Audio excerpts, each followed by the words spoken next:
Hello दोस्तों 26/12/2023 नियोजित शिक्षकों के लिए एक ऐतिहासिक दिवस के रूप में जाना जाएगा, क्योंकि इस दिन कैबिनेट की बैठक में नियोजित शिक्षकों के राज्यकर्मी से संबंधित नियमावली पर मुहर लग गई।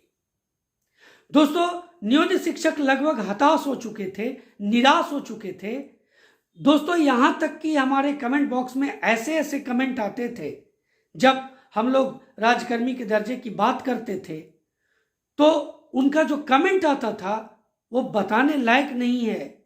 वो कहते थे कि आप लोगों को अब कोई काम नहीं बचा है, जो नहीं हो सकता है उसकी चर्चा आप लोग करते हैं। दोस्तों, आज की स्थिति ये है कि वैसे बहुत सारे जो नियोजित शिक्षक हैं, जो इसका मतलब बिल्कुल निराश और हताश हो चुके थे और इस तरह के बातें कमेंट करते थे, वो मुझसे कांटेक्ट कर रहे हैं, वो मुझसे पूछ रहे हैं। आज वो सबसे ज्यादा खुश हैं। खुश होने की बात भी है। जहां बिल्कुल निराश हो चुके थे वहां किरण दिखाई दे रही है। बड़ी बात है दोस्तों। नियोजित शिक्षकों का जो नियमावली बना था, विशिष्ट शिक्षक नियमावली, उसका बहुत विरोध हुआ था और विरोध होना लाजमी था, क्योंकि उसमें ऐसी ऐसी चीजों का प्रावधान था जो नियोजित शिक्षकों के लिए ग्रहण योग्य नहीं था। दोस्तों, एक बार फिर से इसका पूरा प्रारूप आया, आपने जरूर देखा होगा और समझा भी होगा इसमें क्या परिवर्तन हुए और क्या परिवर्तन नहीं हुए। हम लोग आज इस पर चर्चा करेंगे। जरूरी है चर्चा करना, आप लाख समझ गए होंगे, लेकिन मैं अपने चैनल के द्वारा, वीडियो के द्वारा आपको इस पर एक बार ध्यान आकर्षित करवाना चाहूंगा। दूसरा पॉइंट है, इसमें और क्या शिक्षा विभाग की तरफ से जोड़ा जा सकता है जो कहीं ना कहीं नियोजित शिक्षकों के लिए लाभकारी भी हो सकता है। और तीसरा जो पॉइंट है कि बिना कोई परिवर्तन किए इस नियमावली में शिक्षक संघ, ऐसे तो शिक्षक संघों की बात सरकार बिल्कुल नहीं सुनती, लेकिन शिक्षक संघ इस नियमावली को ध्यान में रखते हुए सरकार से और क्या मांग कर सकते हैं, यह बहुत बड़ा मुद्दा है। दोस्तों, ये तीनों पॉइंट जो मैंने आपको बताए हैं वो बहुत चर्चा योग्य हैं और उस पर चर्चा करना लाजमी भी है। चलिए, आज हम लोग इन तीनों मुद्दे पर बात करते हैं और साथ ही साथ सक्षमता परीक्षा को लेकर के भी बात करेंगे कि आखिर कब तक इसका आयोजन का अनुमान लगाया जा सकता है, क्या इसका सिलेबस होने का अनुमान आप कर सकते हैं। मैं चैनल पर इसकी तैयारी शुरू कर दिया हूं और किस तरह से इसमें और सुधार ला करके आपको सक्षमता परीक्षा को और ज्यादा मजबूती से तैयारी करने के लिए क्या कदम उठा सकता हूं, इन सभी पर चर्चा करूंगा। दोस्तों, बहुत ही इंपॉर्टेंट वीडियो है, आपको अंत तक देखना चाहिए। चैनल पर नए हैं तो सब्सक्राइब करना बिल्कुल भी ना भूलें। दोस्तों, ज्यादा से ज्यादा शेयर करें और अगर वीडियो अच्छा लगे तो लाइक करना तो बिल्कुल भी ना भूलें। तो दोस्तों, सबसे पहले हम लोग बात करेंगे कि इसमें क्या संशोधन हुए हैं और क्या संशोधन नहीं हुए हैं, क्योंकि किसी भी चीज की शुरुआत सकारात्मकता से के साथ की जाती है। तो चलिए हम लोग पहले बात करते हैं कि क्या इसमें संशोधन हुए हैं। तो देखिए, मैंने कुछ इंपॉर्टेंट यहाँ पर पॉइंट्स नोट किए हैं। अब मैं पूरा नियमावली अगर आपको पढ़ाने लगूं, उसको बताने लगूं तो वीडियो काफी लंबा जाएगा। तो आप खुद भी एक समझदार, आप शिक्षक हैं, वर्षों से शिक्षक हैं, आपको बताना ही एक बड़ी बात है। लेकिन मैं यहाँ पर कुछ पॉइंट नोट किया हूं जो मैं आपके बीच में रखना चाहूंगा। देखिए, इसमें जो पहला संशोधन हुआ कि एग्जाम के 3 अटेम्प्ट के बाद जो नियोजित शिक्षकों को हटाने की बात कही गई थी, अब वो नहीं हुआ। अब इसमें कहा गया है कि 3 अटेम्प्ट में जो पास नहीं करते या जो इससे बच जाते, उनके लिए सबसे बड़ी बात है कि जो पास नहीं करेंगे उनको उसी में रखा जाएगा। नंबर 1 बात है कि जो अभी जो नियोजन इकाई है उसी के अंतर्गत वो रहेंगे, और जो इससे बचेंगे, जो तीनों अटेम्प्ट में मतलब अपीयर ही नहीं होते हैं, उनके लिए सरकार विचार करेगी कि उनका क्या करना है, शिक्षा विभाग ये तय करेगी, वो आगे ऐसा होगा। और जो फेल करेंगे उनके लिए भी इसके अंतर्गत ही बातें होंगी। अब देखिए महत्वपूर्ण बात, और पहले था कि हटा दिया जाएगा, ये बात में परिवर्तन हुआ, ऐसा नहीं है। बहुत जगह ये सुन रहा हूं मैं कि जो नियोजित शिक्षकों की तरफ से जो सुझाव गए, जो आपत्तियां गई, उस पर कार्य नहीं हुआ।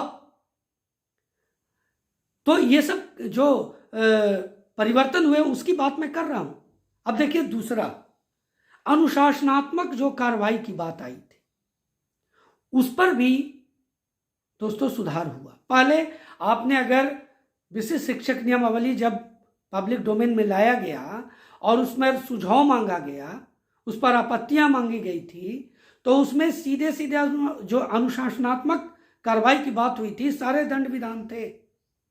लेकिन अब ऐसा नहीं है, उसमें कहा गया है कि अब अलग से सामान्य प्रशासन विभाग के परामर्श से कुछ भी जो अनुशासनात्मक जो कार्रवाई होगी, जो प्रावधान बनेंगे, वो होगा। अब इसमें मेंशन नहीं किया गया है, मैं सकारात्मक बातें कर रहा हूं अभी। इसका नकारात्मकता ये हो सकता है कि कहीं ना कहीं अब सरकार गेंद अपने पाले में रख ली है, शिक्षा विभाग ने गेंद अपने पाले में रख ली है कि अब अगर जिस तरह से बीपीएससी शिक्षकों के संघ बनाने पर कार्रवाई हुई, अगर आप भी कुछ अलग तरह के कार्य करते हैं तो उस समय से प्रावधान बना करके आप पर कार्रवाई की जा सकती है, ये चीज है। चलिए तीसरा पॉइंट है जो सबसे बड़ा संशोधन, इसको नहीं कर सकते हैं, इसको एडिशन कर सकते हैं, वह है 3 जिले का चॉइस। यानी हूबहू जिस तरह से बीपीएससी टीआरई 1 टीआरई 2 में जो शिक्षक अभ्यर्थी थे, नियोजित शिक्षक थे, जो भी फॉर्म भरे सफल हुए, इस बार भी सफल हुए हैं, तो फॉर्म भरने के दौरान उनसे 3 चॉइस मांगा गया था जिले का। उसी तरह से विशिष्ट शिक्षक नियमावली में नियोजित शिक्षकों से भी 3 चॉइस मांगा जा रहा है, मांगा जाएगा, मांगा जा रहा है नहीं कहा जाए, मांगा जाएगा जब आप इसका फॉर्म फिल करेंगे। दोस्तों इसको एडिशन ही इसलिए मैं कर रहा हूं क्योंकि इसका प्रावधान जब विशिष्ट शिक्षक नियमावली आया था तो उसमें इसका किसी भी तरह का मेंशन नहीं था, ये नया जोड़ा गया। और ये बातें पहले भी चली थी कि नियोजित शिक्षकों को स्थानांतरण का दंश झेलना पड़ेगा, और वो इस तरह से, ऐसा नहीं था कि उन्हें जो चॉइस का स्थानांतरण था, वो जो बातें पहले मांग की जा रही थी, वो यहां पर ऐसा नहीं है। आपको 3 जिले दिए जाएंगे और आपके मेधा के आधार पर आपको आवंटन होगा। आपका जिस तरह का मेधा अंक होगा उसी तरह का जिला आपको प्रदान किया जाएगा। हो सकता है इन 3 जिलों से अलग भी आपको जिला मिल जाए, इसमें कोई दो राय नहीं है। तो यह संशोधन और एडिशन। अब चलिए क्या नहीं हुआ, तो सबसे बड़ी बात आप बिल्कुल जान रहे हैं, विशिष्ट शब्द नहीं हटा। यानी आज भी आप अलग संवर्ग में ही रह जाएंगे। यानी पहले आप नियोजित थे और उसमें भी बीपीएससी वाले टीचर थे, पहले वाले 34,540 वाले थे, आप नियोजित थे। यहां भी आपको अलग संवर्ग में रख दिया गया, विशिष्ट शिक्षक नियमावली के अंतर्गत विशिष्ट शिक्षक का संवर्ग, जिस पर सबसे ज्यादा आपत्तियां गई थी, सुझाव गए थे कि आप इस शब्द को हटाएं, ये नहीं हटा। और अब आप ये जान लीजिए ये हटेगा भी नहीं, क्योंकि सरकार ने जो एक बार ठान ली है वो करके पूरा करती है, चाहे बीपीएससी टीआरई 1 टीआरई 2 या फिर अब विशिष्ट शिक्षक नियमावली को देखें। दूसरा, एग्जाम को भी लेकर के बातें आई थी कि एग्जाम लेने की क्या आवश्यकता है। बहुत सभी शिक्षक जो हैं दक्षता और पात्रता दे करके बहाल हुए हैं। 10 साल 15 साल 20 साल से वो जॉब में हैं, उन्हें एग्जामिनेशन की क्या आवश्यकता है। लेकिन सरकार के तरफ से, माननीय मुख्यमंत्री की तरफ से एक मामूली परीक्षा की बात कही गई थी और उसी के तहत एग्जाम से निजात नहीं मिला। सक्षमता परीक्षा आपको देनी होगी। चलिए, अलग संवर्ग ही रहा, यह बात तो हम लोगों ने कर लिया। और अब यहां पर बड़ी बात आ जाती है कि कौन सीनियर होंगे, कौन जूनियर होंगे। अब अभी आप देख लीजिए, सीनियर जूनियर की बात जो यहां पर चल रही है, मैं उस पर थोड़ा आपको ध्यान आकृष्ट करा देना चाहता हूं। अब आप देखिए 1 to 5 और 6 to 8, ये दो पहले से जो नियोजन से जो शिक्षक आए थे, उनका वेतन में अंतर था। जब वेतन की बात करेंगे सीनियर और जूनियर को लेकर के, तो आपको मैं बता दूं कि 2012 के पहले कोई स्नातक शिक्षक नहीं थे।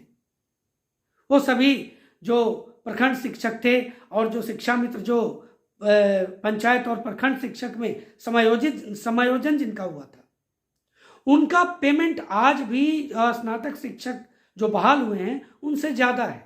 इसलिए जो ये बात आ रही है कि आपका पेमेंट अधिक होगा इसलिए आप वरीय होंगे, तो ये जो पॉइंट है इससे मैं सहमत नहीं हूं। राजकर्मी का दर्जा किसको पहले मिला, आप ये सोचिए, बीपीएससी वाले को या आपको। देखिए, इस पर आपका बहुत सारे प्रश्न आ सकते हैं, कमेंट आ सकते हैं, लेकिन मेरी ये व्यक्तिगत राय है। मैं सिर्फ प्रश्न आपके से कर रहा हूं, आप खुद समझें इसको। और नंबर तीन यहां पर ध्यान दीजिए कि जो सरकारी कर्मचारी बनते हैं उसमें जो, अब देखिए बीपीएससी टीआरई 1 में जो बहाल हुए हैं, अब बीपीएससी टीआरई 2 में जो बहाल होंगे, अब दोनों को तो राजकर्मी का दर्जा मिला। अब एक पहले मिला, एक बाद में मिलेगा।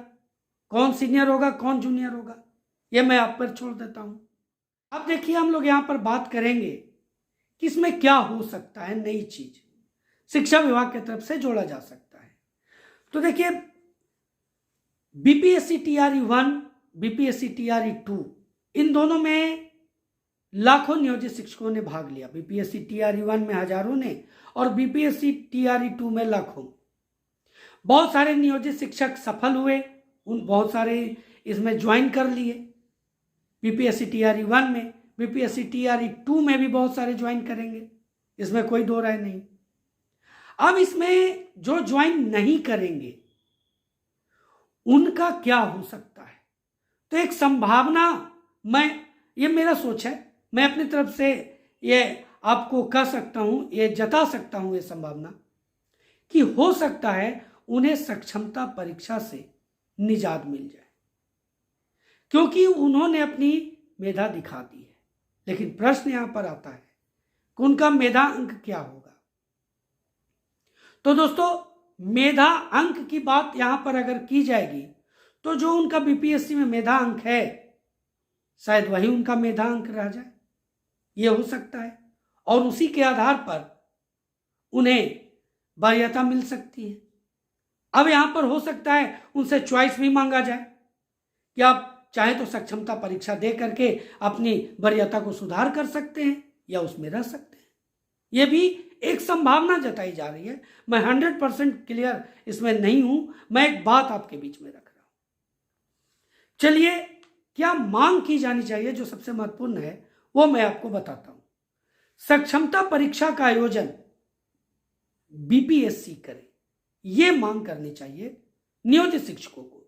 इससे क्या होगा कि आपका संवर्ग अलग है और बीपीएससी टीआरई 1 टीआरई 2 वालों का संवर्ग अलग है। अगर आपका भी बीपीएससी एग्जामिनेशन लेती है तो ये पूरी तरह से एक डिपार्टमेंटल एग्जाम होगा, इसमें कोई दो राय नहीं है।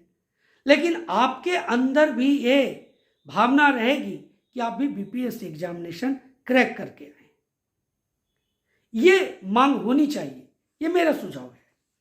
अब इस पर शिक्षक संघ कितना अमल करते हैं, सरकार कितना अमल करती है, ये तो आने वाले वक्त में पता चलेगा। चलिए, 3 जिलों के ऑप्शन की बाध्यता भी जो है ये एक महत्वपूर्ण मुद्दा है, इसको खत्म करनी चाहिए, क्योंकि बहुत का जो स्थिति है वो पहले से सही जगह पर हैं, कुछ ऐसे जगह हैं, ऐसे जो नियोजित शिक्षक हैं, खास करके महिला नियोजित शिक्षक, जो कब से चाह रही है कि स्थानांतरण की व्यवस्था है और उसके तहत वो अपने नज़दीक के, अपने घर के नज़दीक के जिले में जाएं, प्रखंड में जाएं। तो इस पर जो बाध्यता है ये 3 जिलों का, इसे चॉइस के रूप में रखनी चाहिए कि जिनको चॉइस है वो दें और ये रिजल्ट के बाद हो, रिजल्ट के पहले नहीं। और इसमें पूछा जाए, जो चाहते हैं वो दें, उन्हें हस्तांतरित किया जाएगा, जो नहीं चाहते हैं वो बने रहे। ऐसा मांग जो है वो सरकार से करनी चाहिए शिक्षक संघों का। अब मेरी ये राय कितनी अच्छी है ये आप जरूर कमेंट करिएगा, मैं आपके कमेंट का इंतजार करूंगा। और दोस्तों, सबसे महत्वपूर्ण बात सक्षमता परीक्षा की करते हैं।